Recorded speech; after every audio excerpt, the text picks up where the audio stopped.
মতলব গতকালকে একটা huge quantity গাঁজা মানে ট্রেনে যাওয়ার কথা। তো এটা আমাদের কাছে খবর ছিল গতকালকে মতলব মানে ভোররাত্রি। তো ওই সুবাদেই আমরা পুরা আমাদের যে আরপিএফ আছে, আমরা জিআরপি আছি, প্লাস আমাদের যে আরও গোয়েন্দা দপ্তর আছে, আমরা এটা একটা চক আউট করে নিই পুরা রেল স্টেশন।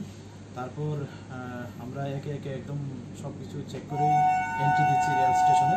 তো প্রায় বিকাল 5টার দিকে আমরা এরকম দুজনকে সাসপেক্ট করছি যে যারা দুটো ট্রলি করে মানে পার্সেল অফিস দিয়ে আমাদের রেল স্টেশনে ঢুকতে চেয়েছিল। তো আমাদের সন্দেহ হয় যে হয়তো তারাই হবে।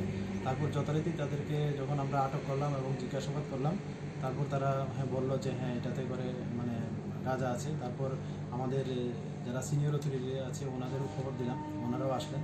তারপর চেক করে আমরা দেখলাম এখানে সেলোটিপ দিয়ে পেছানো গাঁজা ভর্তি 4টা ট্রলির মধ্যেই, এবং যার ওজন করে পার্সেল অফিসে দেখলাম টোটাল 61 কেজি শুকনা গাঁজা।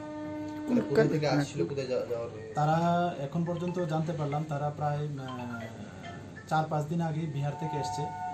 তো আজকে তারা মানে গতদিন তারা ওইগুলি বিহারি আবার নিয়ে যেতে চেয়েছিল কমলাবতী ট্রেন দিয়ে। কোথা থেকে নিয়ে যাচ্ছিল এটা তো এখনো তারা বলেনি। তো আমরা আজকে মহামান্য আদালতে প্রেরণ করছি, পুলিশ রিমান্ডে। তো আমরা অবশ্যই মতলব লাস্ট ডেস্টিনেশনে পৌঁছতে পারবো আশা করছি। আনুমানিক বাজার মূল্য কত? বাজার ওদের কাছ থেকে তো যা জানতে পারলাম তারা প্রায় 7-8 হাজার করে কেজি কিনে, আর ওনাদের ওখানে নিয়ে বিক্রি করে প্রায় 15-20 হাজার টাকার মতো তারা বিক্রি করে পার কেজিতে।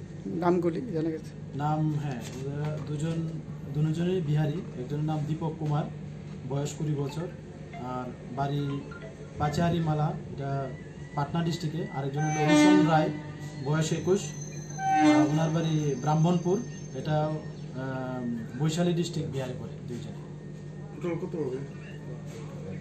টোটাল মতলব 8,000 টাকা ইন্টু 61 কেজি যা হয় আর কি।